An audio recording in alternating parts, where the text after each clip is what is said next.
ఒక్కసారి dragon fruit farming ని start చేసుకుంటే 30 సంవత్సరాల వరకు లక్షల్లోనే ప్రాఫిట్స్ తీసుకోవచ్చు. ఈ ఫార్మింగ్ ని 1 ఎకర్ ఆఫ్ ల్యాండ్ లో స్టార్ట్ చేయాలంటే 5 లక్షల వరకు ఇన్వెస్ట్మెంట్ అయితే కావాలి. 5 lakhs ని బ్రేక్ డౌన్ చేస్తే దాంట్లో 2,50,000 ఖర్చు పెట్టి మనం పోల్స్ అయితే తెచ్చుకోవాల్సి వస్తుంది. 1 ఎకర్ ఆఫ్ ల్యాండ్ కి 500 పోల్స్ అయితే కావాల్సి వస్తుంది.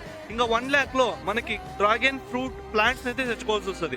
1 ఎకర్ ఆఫ్ ల్యాండ్ కి 2,000 డ్రాగన్ ఫ్రూట్ ప్లాంట్స్ అయితే తెచ్చుకోవాల్సి వస్తుంది. ఇంకా మిగిలిన 1.5 lakh లో మనకు కావాల్సిన డ్రిప్ సిస్టమ్ అలాగే ల్యాండ్ ని మంచిగా అయితే రెడీ చేసుకోవాల్సి వస్తుంది, ఇన్క్లూడింగ్ ఫర్టిలైజర్స్. ఒక మొక్క మనం పెట్టిన 1 year తర్వాత ఫ్రూట్స్ ని ప్రొడ్యూస్ చేయడానికి స్టార్ట్ అయితే అవుతుంది. వీటి ప్రొడక్షన్ జూన్ నుంచి అక్టోబర్ వరకు ఉంటుంది. 1 ఎకర్ ఆఫ్ ల్యాండ్ లో స్టార్టింగ్ లో 5 నుంచి 8 క్వింటాల్ మాత్రమే ప్రొడ్యూస్ అవుతాయి. 2-3 సంవత్సరాల తర్వాత 5 నుంచి 8 టన్నుల వరకు ప్రొడ్యూస్ అవుతాయి. మనం 5 టన్నులు క్యాలిక్యులేట్ చేస్తే హోల్సేల్ లో వీటి ధర కేజీ 100 to 120 రూపీస్ అయితే ఉంది. మనం 100 రూపీస్ అనుకున్న 5 లక్షల రూపాయలు 1 year లోనే వస్తుంది. నేను చెప్పింది మినిమం. మనం పెట్టిన ఇన్వెస్ట్మెంట్ 1 year లోనే వచ్చేస్తాయి. ఇంకా మిగిలిన 30 years ప్రాఫిట్సే ఉంటాయి. ఇలాంటి బిజినెస్ ఐడియాలు కావాలంటే ఈ పేజ్ అయితే ఫాలో అయిపోండి.